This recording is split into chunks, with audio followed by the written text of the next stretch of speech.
मेरे ख्याल से इससे तो इदारे तबाह हो जाएँगे, बल्कि तबाह हो ही गए हैं।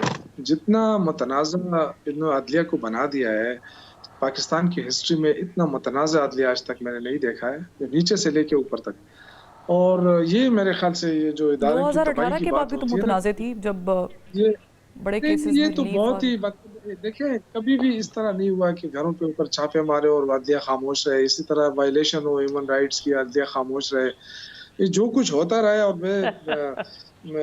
आप लोग इसे मैं कैसे जो हमारे कंडेम करेंगे? मिनिस्टर्स, अगर अगर फॉर इंस्टेंस एक हाइपोथेटिकल सवाल है, अगर ये रेफरेंसेस दायर हो जाते हैं अभी, तो वो गौर कर रहे हैं ना? मेरे ख्याल से ये तो अदलिया के ऊपर हमला होगा ना। अच्छा। जो अदालती निज़ाम था, अदलिया का निज़ाम है, वो तबाह हो जाएगा। मैं तो यही आपसे कह रहा हूँ। दूसरी बात ये कि जो शहला साहिबा ने कहा ना कि हम तो एक नज़रिए पे कायम हैं, पता नहीं कौन-सा नज़रिया है। नज़रिया हमेशा जो पॉलिटिकल पार्टीज़ का नज़रिया होता है ना, वो जमहूरियत से स्टार्ट होता है।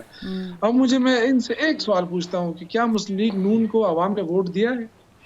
अगर ये मान लेती कि हाँ दिया है, तो मैं भी मान जाऊँगा कि हाँ ठीक है। अगर उनको वाक़ई अवाम ने वोट दिया है, ये आप तस्लीम कर मुस्लिम लें लीग यहाँ पे नून बैठ को के। वोट दिया का सवाल पाकिस्तान पीपल्स पार्टी को रिप्रेजेंट करने वाली शहला साहिबा से पूछ रहे हैं?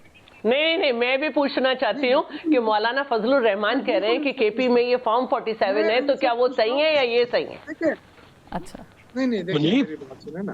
अब आप सपोर्ट कर रही हैं, आपकी पार्टी सपोर्ट कर, आप जमहूरियत के चैंपियन बने हुए हैं ना, तो आप ऐसी मैं हम हैं चैंपियन, हम हैं चैंपियन, हम हैं चैंपियन, हम हैं चैंपियन। आपके कहने से कुछ नहीं होता। कराइए, वो स्कूल के ऊपर वज़ीर-आज़म आप उसको साबित करें, आप उसको आप भी आरटीएस बिठा कर आए थे, आप भी आरटीएस बिठा कर आए थे, आप पर भी जहाज उड़े थे, आप भी आरटीएस बिठा के आए थे। ठीक है जी जी। आप भी हाँ या ना में जवाब दें कि मौलाना फजलुर रहमान कह रहे हैं, आप भी हाँ या ना में जवाब दें कि मौलाना फजलुर रहमान कह रहे हैं कि केपी में इनकी हुकूमत फॉर्म 47 की है। आजकल तो मौलाना बहुत अच्छे, आप भी बताएं कि वो सही कह रहे हैं। जवाब दे सकते मुझे, हम हैं चैंपियन और आप हमारी पार्टी की खाके पा भी नहीं है। दो चीजें देखें, फॉर्म पर हम उस वक्त बना सकते कि या तो इलेक्शन कमीशन हमारे साथ मिला होता या एस्टेब्लिशमेंट हमारे साथ मिली होती।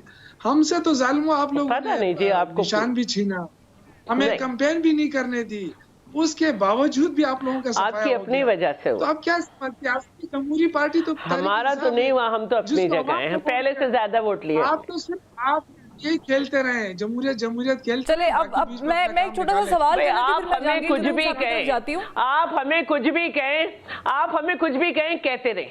हमें मालूम है कि आप 2018 में कैसे आए थे और अब भी केपी में मैं जहांगीर जदून साहब को भी इसमें जरा, हाँ मैं जहांगीर जदून साहब से बनाइए, क्या जायज है?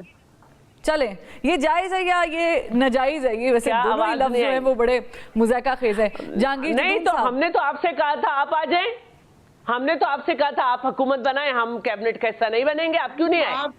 यही हमने तो कहा था। चले जहांगीर जदून साहब, हिम्मत ही नहीं थी। चले, मुझे शहला साहिबा, यूसुफ ज़ई साहब, हिम्मत नहीं थी, गोद से जो गिरे हुए थे। यूसुफ ज़ई साहब, यो मिनट सब्र का, यो मिनट। नहीं, हम पार्लियामेंट को बंद नहीं होने देंगे।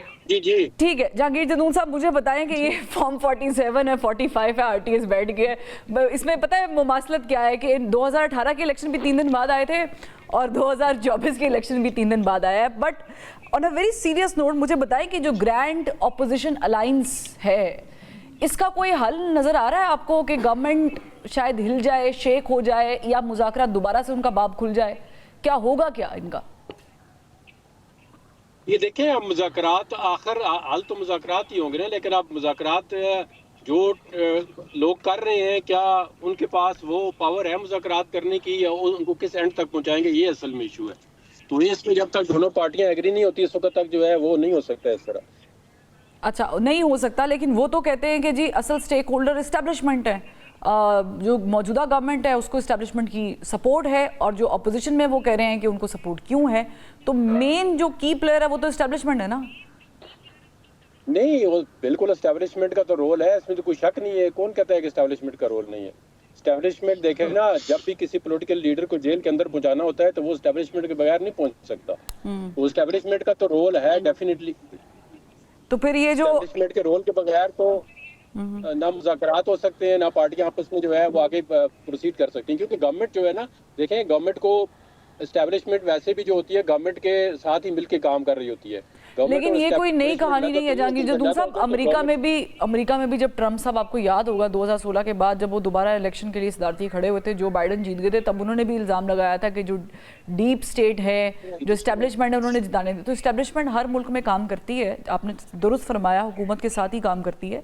But on the other hand अगर हम ये एज्यूम कर लें कि मौलाना फजलुर रहमान साहब, ये तो जवाब शौकत यूसुफजई साहब बेहतर बता सकते हैं, मिल जाते हैं इस ग्रैंड अपोजिशन अलायंस के साथ और सड़कों पे आ जाते हैं पीटीआई के साथ, तो आप नहीं समझते दैट वुड बी मैसिव?